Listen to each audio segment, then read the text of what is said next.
And I like your purple tie. Good evening, ladies and gentlemen of the board. Tonight we're gathered to talk about rising healthcare costs, diminished employee productivity, and the reduction of employee quality of life. The first thing we're going to talk about is health risk. But before we do that, can anybody give me 3 health risks that you think our employees face? Obesity? Yes. You're there. Heart disease? Yes.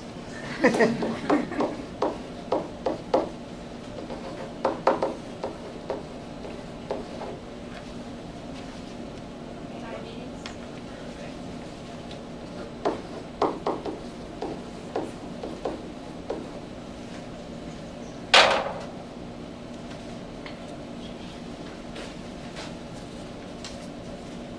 These stats are provided by the U.S. Department of Health and Human Services. As you can tell, they average more than 100, so each person is pretty much has about 2.6 risks. That's a big concern because employees that have 5 or more risks cost 3 times as much as the average employee.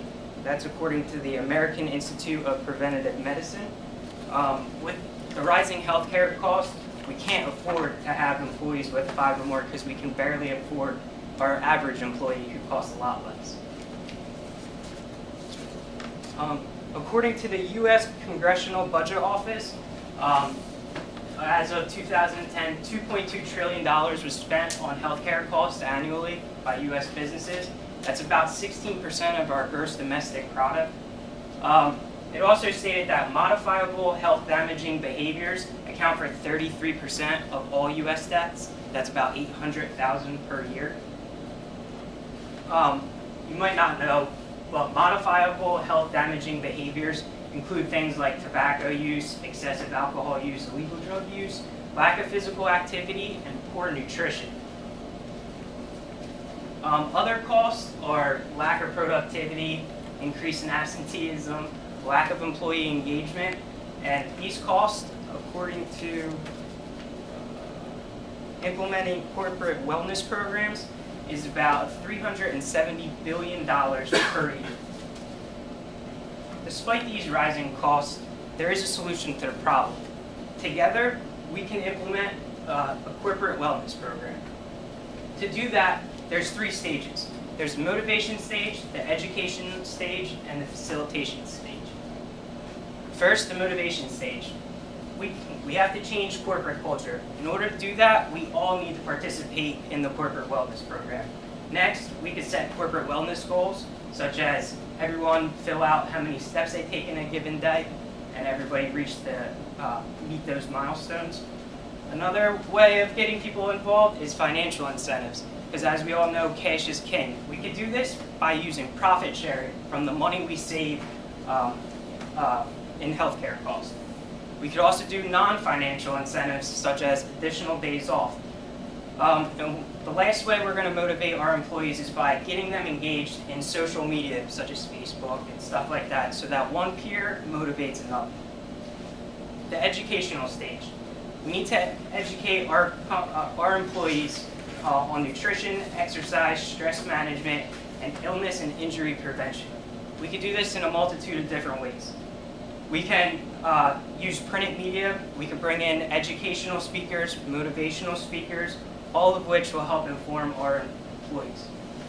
The last stage is the facilitation stage. We can do this by giving our employees access to a fitness center, giving them healthy food options in the cafeteria. We could do planned physical activities like softball. And in order to evaluate our company, our employees, we're going to use a health risk appraisal to benchmark where they stand today. And then we're going to fill out a corporate wellness scorecard to see if they're reaching their goals. We have about 1,000 employees in our company. The average employee costs about $1,800. The implementation is about $255 per employee per year. Other assumptions are the growth rates. As you can see, the first year we're expected to run about $130,000 and negative.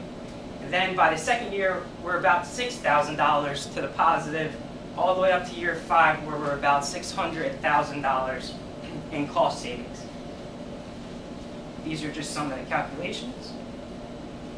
So the bottom line is that our internal rate of return was about 101%. That's greater than our weighted average cost of capital. It also returns a positive net present value.